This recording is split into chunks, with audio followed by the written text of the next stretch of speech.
あなたの知らない日本の音世界。竹本山長師匠、非常に天才的な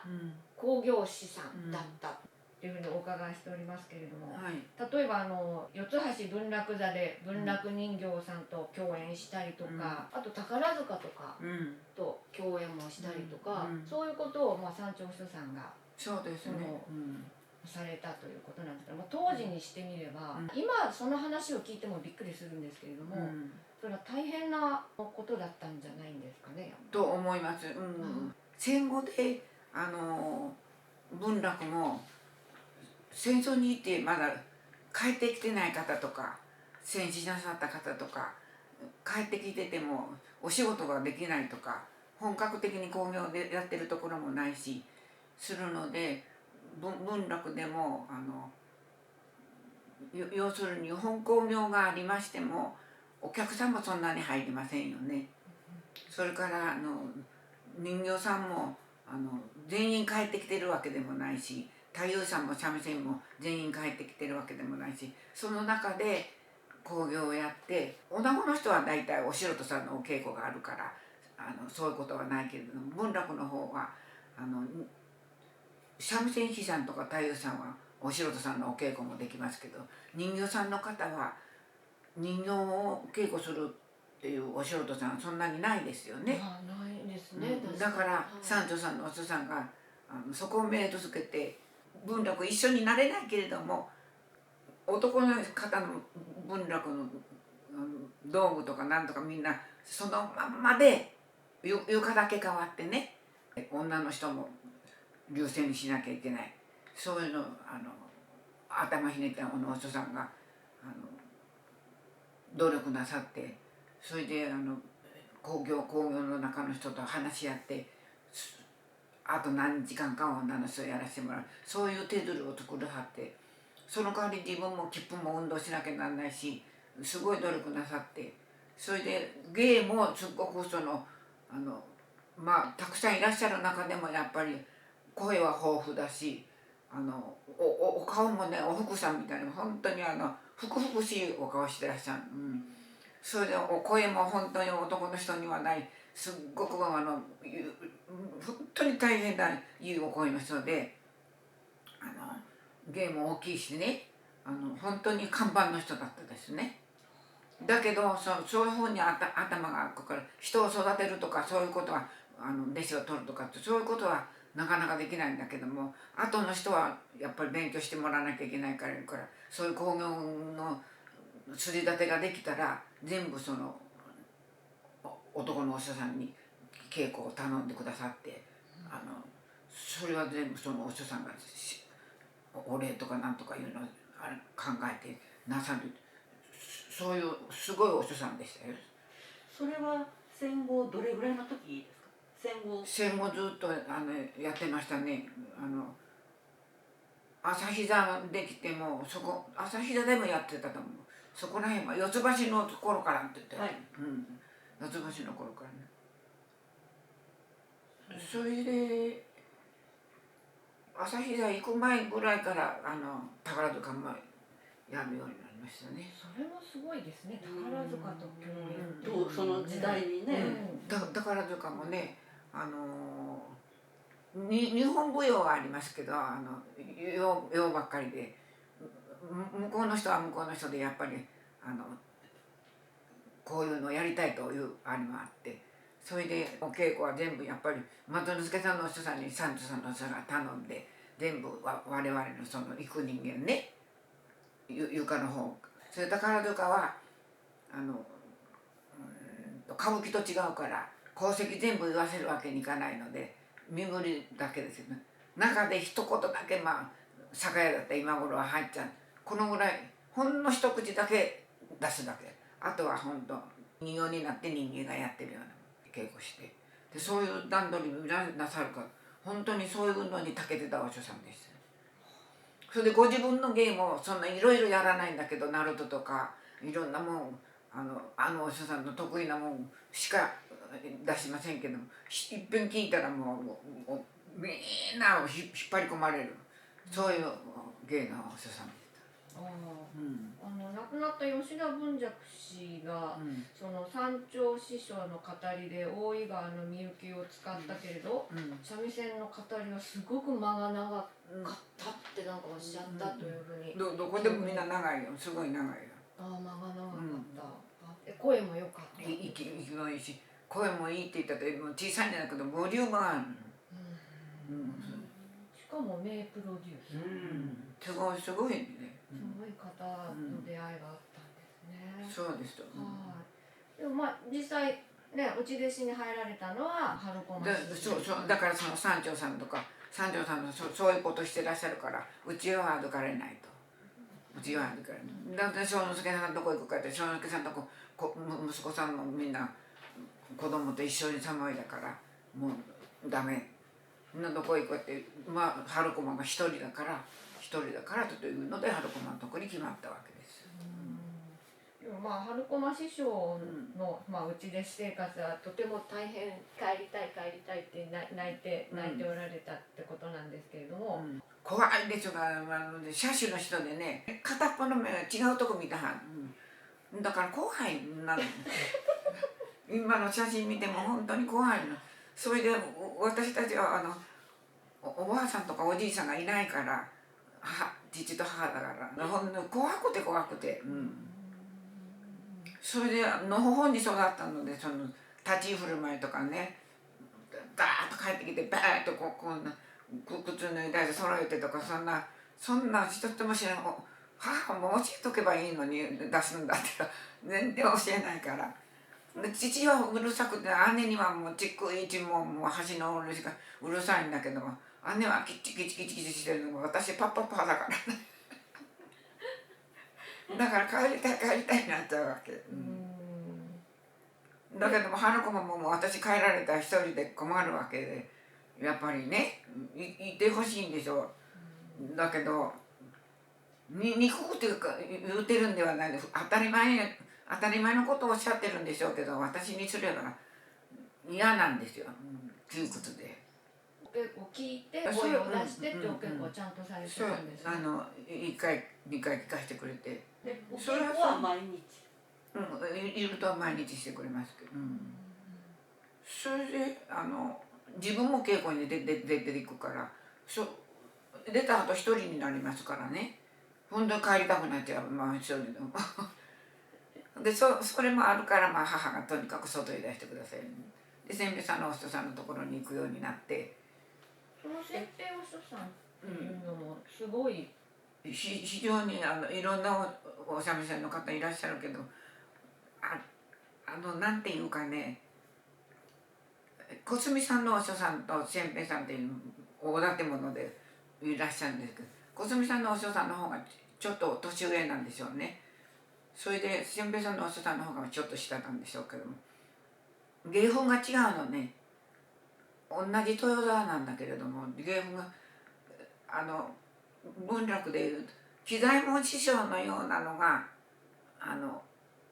喜左衛門師匠っていうか清六さんっていうかが千平のお師匠さんみたいなね。で漢字師匠のようなちょっと枯れたような感じのが小杉さんのお師匠さんっていうような感じに私の記憶ではね初めの頃そう思いましたけどね。でお稽古も千平さんのお師匠さんから始まってそれでしばらくしてから小杉さんのお師匠さんにも行きましたけどもう全然稽古も非常に千平のお師匠さん点一つでもうるさかったんですけど手数だけ覚えれば小杉さんのお師匠さんは一切何にもその町使いとかそれはおっしゃらなかった。で稽古してんのを聞かせてもらってもそのバチ違うとかそれは違うとかっていうことはおっしゃってなかった。で先輩の人さんは全然もう点一つでも点でも点この点引くのに同じ点でいいのかどうなんだ同じ点書いたら点が同じだけど引くの点同じかっておっしゃるの。と思うそうあんた太陽やろ分かるやろ色引いてもツンツンと引いてその時言葉出るかそれでって難しいなと思うしすごかったですね太陽の修行されているお人さんが、三味線のお人さんのとこに行って、三味線もお稽古してもらって、しかもお二人のそういう女流の名人の方のとこに行かしてもらうっていうのはこれもうやっぱり特別な。いや当時はねもう本当に入ってくる人も少ないしどっちみち舞台で立ってはいかれないと思った。お稽古屋さんになるに芝居はねお稽古屋さんになると。だけどその太陽だからって言ってねめちゃくちゃな三味線弾いてお稽古屋さんになっても素人さんの稽古するにしてもやっぱりきちんと稽古しとかなきゃいけないっていうそれでやらってもらったわけ。じゃあ両方やって両方やってる。大変ね、男性の文楽さんならちょっと考えられないですね。女性だからそれができたんですね。はい。お父さん実は三味線も素晴らしいいい音をいやそんなことないけど、でもすごい厳しかったっていうのは良かったなと思います。本当に、思います。で春駒師匠ももちろんそのすごい大建物のお師匠さんだったわけなんです芸風が違うねやっぱり今のようにねその小染さんのおっしゃると先輩のおっしゃるのような感じで三長さんと春駒って言ったら力は同じであっても得意とするものが違うわけやれるものが違うわけね。だから三長さんはそのいろんなものはおやりにならないけれども鳥をやれる人です要するに。で春駒はいかにうまくても一つ前ね鳥前とそういう、同じ横綱であってもさ取り方が違うというのと同じことでね。春駒師匠なんですけれど、越平お師匠さんも、大阪の針中に春駒師の芸を聞きに行かれたりとかされたっていうその一目置かれて。それあると思います。知らんもんないぐらい何でもよく知ったはず。いろいろに稽古したしいいところの種のいいものを稽古でやってもらってるのでみんなやっぱり種のいいものっていうのはどういう、やっぱりね同じナルトならナルトでもやる人によって違いますね。種が違うんだやっぱり。稽古屋はんに習ったのとね、だから舞台でやるものと稽古屋さんがやるものではそもそも違うっていうことですね。だからそうだからなそういうところありますよ専門的にはねやっぱりね。であの人のあれはいいよっていうところをみんな稽古させてもらってるから。ちょっと話戻りますけど、内弟子生活ってどういうものなんですか？今内弟子生活って言っても今の若い人わかんないと思うし私もなんとなく想像はしますけど、私も本当にわがままで母が年中行ったり来たりしてそれでも窮屈だったんですけど昔の人はもっときつかっただろうと思いますけどね。やっぱり朝起きて掃除洗濯してお食事も全部して師匠の身の回りのお世話もしてっていう。そう大変ですね。大変ですよね。で私もご飯も炊いたこともなかったのやっぱり朝起きてね水道の水ひねったら怒られちゃうんですよ。もったいないって言って。近所の豆腐屋さんにね朝早うからお豆腐水流してますよねお豆腐の。それもらってきてバケツそれもらってきてお掃除からするのはそっからしろって。無駄なもんそう無駄しちゃいけないわけ。それで今度ご飯炊いてお鉢に残ったら水入れて物の不自由な時だからそのご飯入れて洗うのこうやってきれいに白い水が出てそれも飲めっていうのここにそんなしたことないから情けなくなっちゃうわけ。子供の時にそんなまあ田舎だからいいとこじゃないんだけども不自由なしに一緒だったらそんなに不自由しないで住んでるので、それは厳しかったですね、だから辛かったんですよ帰れな。それで子供の時今の60歳ってさ若いじゃないですか。私が行った時は60歳だったの。私が行った時ね、60すごいおばあさんなの。春駒師匠が、こんなおばあさんのところ私行ってもこのおばあさんこんないじめおばあさん明日にも亡くなるわそう思っちゃう。だから帰りたい。こんなとこで死んじゃったおばあさん死んじゃったらさ大変だと思って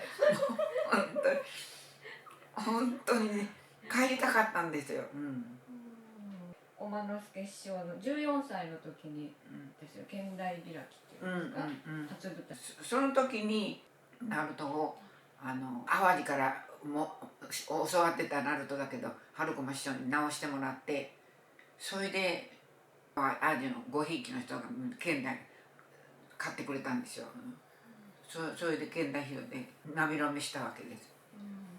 でその島之助のお師匠さんが大阪やりたくないと自分で一人前にするからって言ったんだけれども、まあ母たちと泊まりに来た女流の人たちがぜひにと春駒さんのところにっていうみんな満場一致で春駒に決めたわけですよね。だからそうなったので千平さんのお師匠さんがその時は弾いてくれてやらせてもらったんです。でもその時はやっぱり自分はプロでやっていくんだというもう名前もらってやるとかプロになるしょうがない。もう泣いてもわめてもこれしょうがないそれでまあ島之助さんのお師匠さんも自分の名前を載せてもらったので諦めてねくれたわけです。じゃあもうこの道でプロとして行こうと思われたらもうその時はいやその時まあでもそれはまだ小杉さんのお師匠さんのとこ行っててこれ大丈夫かいなと思ってました。なんだかわかんないなと思って、ね、みんなやってんのね。今やったらねこういうパターンなんだという同じことばっかりやって一つも説明あらへんな何やいなと思って掛け文句があったりさいろいろあるじゃない。大体のことはわかるんだけどもなんだかわかんないなと思いながら見てたので。でそこで若田義雄のとこに連れてかれたけど、これまたわかんないなって、同じ節ばっかりやなこれ何やっても同じ節かいなと全部同じ全部本節に聞こえちゃうわけよ。全部本節、全部本節に聞こえちゃう。なんだろうこれはと思って。でも若田義雄さんは、事故でね、失明されて、ということなのでその床本なしで全部本覚えて、1時間のものでももう全部語れる。でもね間違ってることいっぱいあると思います。頭に入ってはいますけどね、よく読んで聞かせって言われますよね。放送とかの時にね間違ってないか本見てくれって言ってよくおっしゃいます。で間違いかけたら飛んじゃったりすることがあってもう本当に大変なことやっぱりお目が悪いからね。だから後ろ放送の時なんか後ろについててあれしますけども、それこそね小辻師匠もびっくりするぐらい上の方の偉いお師匠さんでいらっしゃったんですよね。だから目が悪いだけに集中力が違うのかやっぱりその登場する人物が全部生きてましたね。で他の方のどうのこうのはないけれどもやっぱりねその集中力が違うからかなんかその人物がね同じに聞こえるんだけどもやっぱり違うんですよね。すごいなやっぱり違うなと思うところはいっぱいありましたですね。でとってもスケールの大きいスクール語りをされる大きかったですね。それでねああいうようね文字がすっごくはっきりしてらしたですね。とても聞き取りやすい、分かりやすい文字はねあるんだけども、ブルースの太ってるところバブレーションがやっぱりあるのでね。でもとても大きなそう巨体のうん、ドラム缶みたいな。そうそう、ドラム缶が足短くて本当に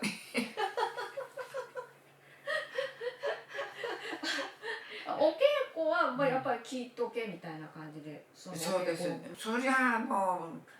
うあの通りにやれって言ったってやれませんよ、とてもとても